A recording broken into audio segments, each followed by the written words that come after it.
So I'm just going to tell you about a stronghold that was over my life so I can get into the next part of the testimony.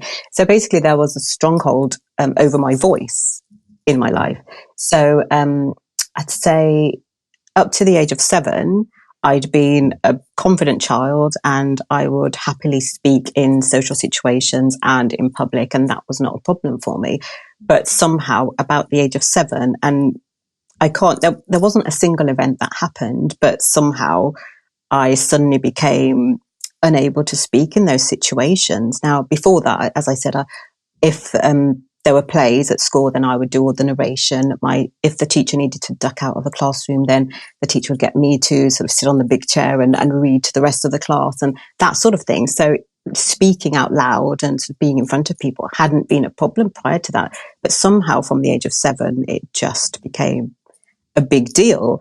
And this persisted into secondary school to the point where, I didn't want to sort of answer any questions in class. And I had this particular teacher, a French teacher, and she would always make everybody speak in the class at each session.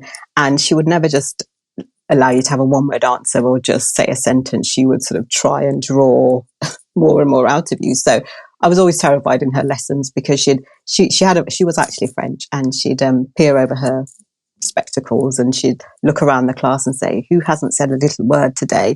And then her eyes would look for the person who hadn't said anything that day. So she was always going to come to me, and she did. And I just find that my heart would stop beating and racing so fast. And I just felt like I couldn't speak. So that persisted through secondary school, and then even in university. Now, again, it seemed very odd because, as I said, I was a social person, I was a popular person, I had groups of friends, talking to people was not an issue, but somehow talking in those formal settings, I just found it so difficult. And even in seminars, so I'd have the information, I'd know what we were doing and I'd understand everything, but I just had this sort of fear of speaking. And even to the point where my tutors, I found out one day that my tutors had been asking my course mates, why doesn't she speak in seminars? And I found that mortifying because I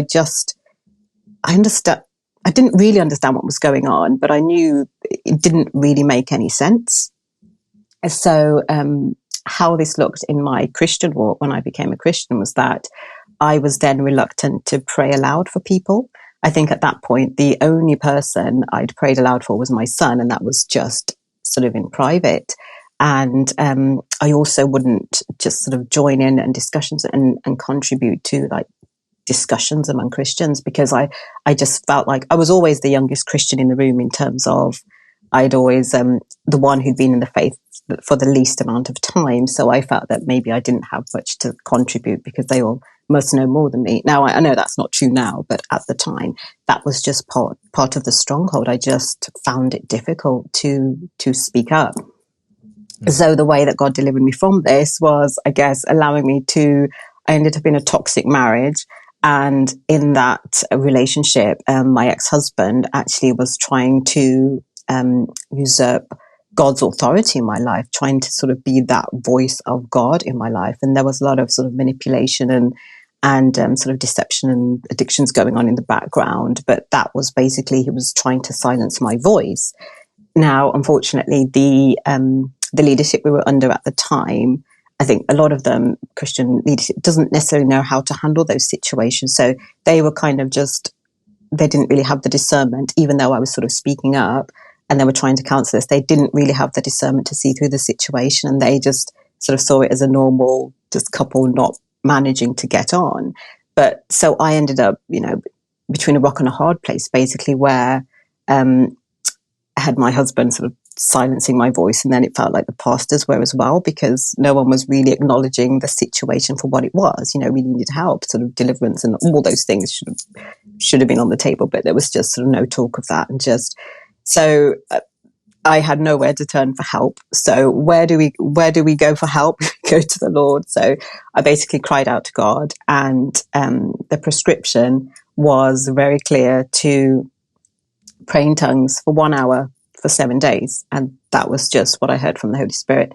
Now, I hadn't I'd prayed in tongues maybe for like a few minutes at a time, but I'd never done sort of a long session. So, but it was an instruction I'd heard clearly. So this is what I did. Now I started, and within 3 days, God had given me like 3 prophecies. And one of them was that he was going to bring out my voice. The other one was that he was going to resolve the situation. And then the third one, I'll just keep that one private.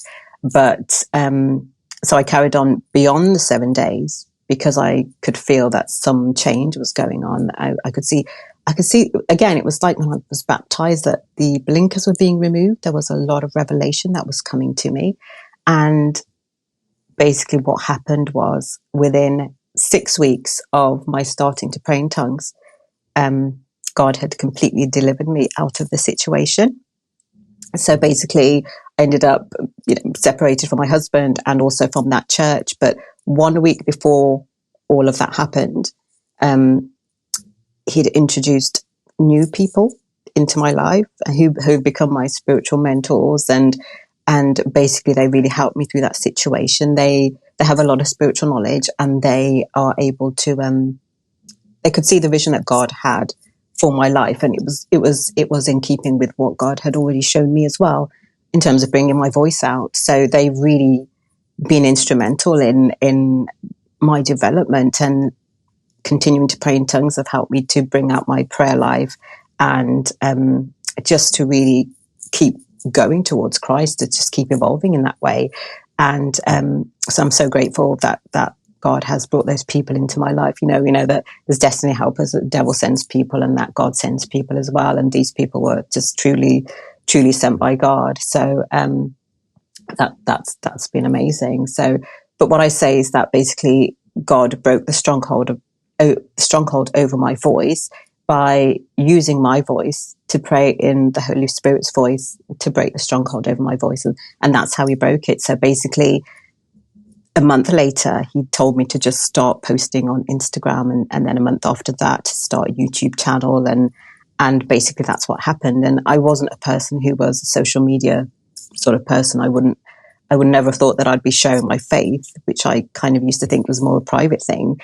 But I'm just kind of boldly putting things on YouTube and sharing my faith just out loud, using my voice as God has called me to do. So that's basically what happened.